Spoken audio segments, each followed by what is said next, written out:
Okay.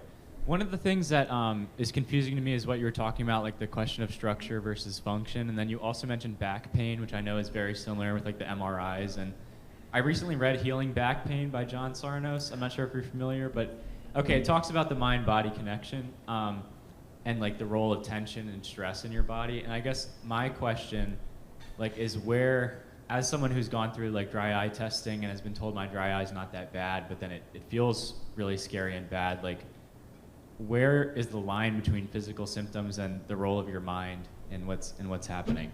I know that's really hard to answer, but You're the neuroscientist. I don't think there's a line, unfortunately. And I tried to get at this a little bit. We have autonomic functions that normally don't enter our awareness. You know, when was the last time you swallowed saliva? I don't know.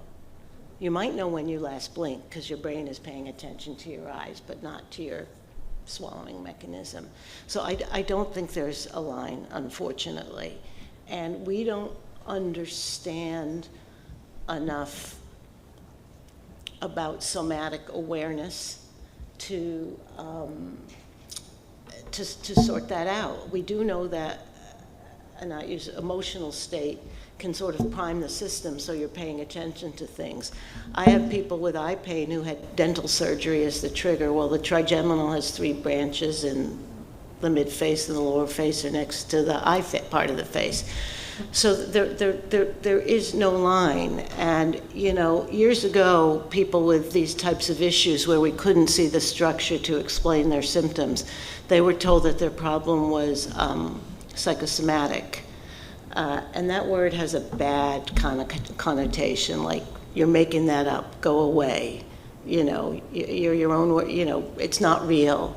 I don't actually believe in that. I think that you may have a variant in how your consciousness processes signals coming from the rest of your body. And you can have I even believe that most psychiatric disease is actually neurological. I think all of modern science has gone that way. At one point, it was just talk therapy, you know, Freud on a couch. There is certainly benefit, but it's not just talk therapy and drug therapy. There's all of this mindfulness. Where's the value in yoga? CBT is a place where you connect between talk and body. So no, I don't think there's a line between structure and function. And I think there is a role, what's going on in the brain affects the downward gating. There can be neurologically a gate that lets signals come up or not. And people who have back pain, their gate may be open and letting the signal up. And what can we do to improve the gate? So only the real threat. So when the knife drops on your foot, you'll say ouch and pull your foot away. But you won't say ouch because every pair of shoes bothers your foot. And that's proper gating. And I think many of the people who suffer with inexplicable eye pain, it's a systemic gating issue caused by an underlying disease, like Sjogren's, which may cause autoimmune. I personally believe Sjogren's causes autoimmune dysfunction and autonomic dysfunction and neurologic dysfunction long before there's end organ damage. We just don't understand enough about that. So the nervous system is the place where the structure-function dichotomy is the hardest to sort out. And I started as a neuroscientist before I went into medicine. And we do study the structure. That's what I did. I did electron microscopy of retinas and brains and things like that. But structure and function don't correlate as well in the brain because of these neural networks and firing and learning. We could go on forever. I could go on forever. So there's no bright line. But by teasing the bits out, studying structures, studying function, we can hope to help people with their gating, set a proper gate up so you can go on and do your things. All right, thank you. I got to make a confession now. I can't see people's faces clearly, let alone badges, so I'm not going to be able to call on people by name. But yeah, if you can maybe help pinpoint next person, Cindy, it's great. Is it on? Okay. This might be old hat, but I haven't heard any of you guys talk about like osmolarity and of the tears and all this, and like testing that for diagnostics. Like, is that just out? Is the like, because I feel like they always talk about my iconography now and everything, but I was just curious if that still has any role or relevance in your practice. So I think the reality is that different people have different tools in their practice. I think that all of them can be useful to some degree, or if you don't have it, it's fine. So I do think osmolarity, the way we test it is probably not ideal. What you're trying to understand is, are you like this or are you like this, right? Like the idea is you want to be like this. And so a way to get at it would be to test osmolarity at different time points in the same eye and see if you're mostly the same or really different. Or if you have one measurement that's just kind of crazy high, maybe crazy low, you get a sense. But I think that there are so many other ways to also look at homeostasis that may be less expensive, because that's what we're trying to figure out. Like, how are you doing from a homeostatic perspective? So I think people over time have just realized that, you know, maybe it's a little cheaper to look at these other tools. So I guess I wouldn't say it's not useful, but I'm saying it's not being done as often because it's more expensive than some of the other things getting at the same idea. What I would say with that is we definitely know that there are nerves at the ocular surface that are sensitive to osmolarity, meaning that they may be more likely to overfire or misfire if the osms are off, okay? So nerve signaling is affected by osmolarity. We know that. I think it's useful as a single timestamp, particularly if it's deranged. But it's not necessarily validated as a metric for disease, meaning, and this is a lot of things we do haven't been validated, like the probing. So it correlates with something we understand with physiology, normal function, and pathophysiology, but we don't know that if you treat with anything, pick anything, flaxseed oil to improve your meibomium gland secretions, is that going to make your osms go down because you have less evaporation? That hasn't been proven.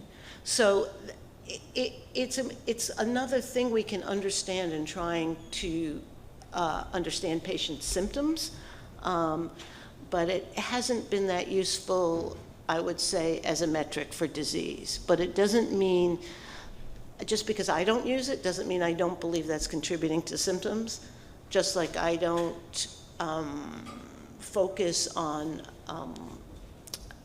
treating meibomium glands with expression, let's say, as a therapeutic approach. Doesn't mean that I don't think it's important, the lipid layer isn't important, and if there are things we can do to enhance that, it might be useful for patients.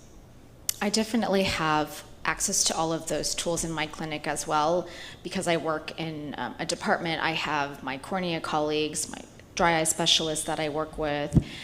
We have tested for presence of MMP9 in the tears and also looked at tear osmolarity.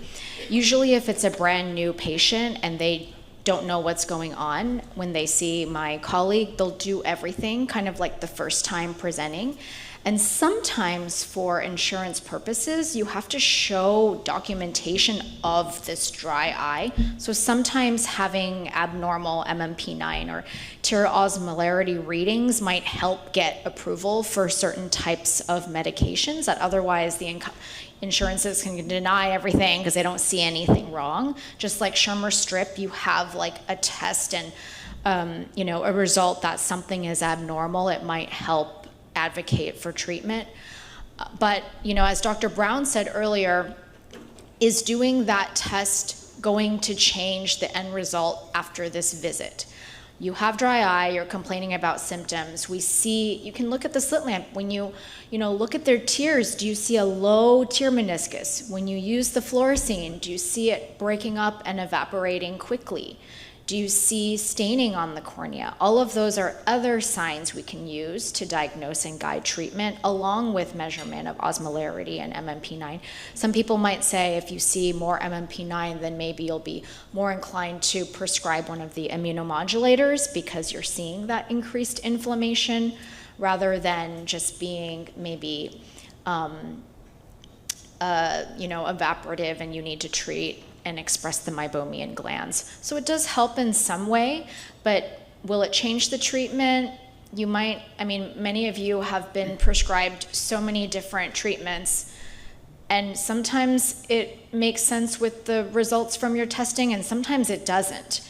And you end up still trying 6 different things. So it's helpful, I think, to do, and it's certainly not wrong to do so, but I think you can also treat the eyes without knowing specifically the osmolarity at one point in time. All right, we are 5 minutes from lunch here, so we're going to move to kind of rapid fire Q&A if we can. Cindy, can you, I don't know who's next, but go ahead. Is it on? So I was wondering why doctors say that dry eye disease or whatever is not sight-threatening. Because for me, when it was really bad, I couldn't read like the questions on and even now I still have permanent vision issues, like when looking at lights, I have starbursts. Because when people describe their vision, there's quality of vision and then there's quantity. And we use Snellen charts to measure quantity. And yes, it can be sight compromising in the moment invariably, but sight-threatening, generally we use that term to mean something that causes a progressive and irreversible loss of vision. And I don't doubt what you're experiencing, and variable vision and if you have surface breakdown, you are not going to see as well on the eye chart. But it's not a permanent damaging thing. And so that's what, for better or worse, that's what clinicians are taught to look for. I appreciate what you're saying, and I treat it and try to help people with it, but it's not what we're taught to look for. I think the other thing, again, is subtyping, right? And so you can have different components going on. You could have irregular astigmatism and also a component of dry eye, right? So I think that when you're just purely talking about tear film instability, then that itself are things that come and go. But there are other things that do not come and go. For example, irregular astigmatism. For example, scarring in the setting of GVHD. So I don't think you can just put it in one bucket, but I think the question is, compared to like macular degeneration, where if untreated, at least wet macular degeneration, you can be legally blind. We think about the course of disease of purely tear film instability differently. But within that, we recognize that there are lots of other comorbidities that have different effects on vision. And so it's not a one-size-fits-all. I think we know that dry eye affects vision. And I think when maybe Dr. Jacobs said sight-threatening, it's more like the permanent changes from an ulcer or scar or perforation. But, well, even then you can have a transplant and get your sight back. But I think dry eye, we don't want to dismiss that we know it affects your quality of vision because of the tear film. When you see staining all over your eye, you might see like 20/40 in 1 second, and then it's 20/80 the next second. And we all understand the impact that dry eye has on your quality of vision. But if it can be treated with drops or scleral lenses or something, then it's not like what we quote unquote say like sight threatening, because it's not like a permanent, hopefully not permanent, change to the tissue. This is the semantics thing. There's sight compromising and there's sight threatening. Yeah. And those words actually have different meaning. And you're describing something that's compromising but not threatening. All right, we can take one more, and I think the question and maybe an answer from one doctor. And then everybody, please feel free to talk to the doctor's sub. Hi. Hello, can you hear me? Thank you so much for your presentations. They were super insightful and really give us a lot of hope that there are researchers and doctors out there who really care, so thank you. Clearly, ocular surface disease is extremely complex.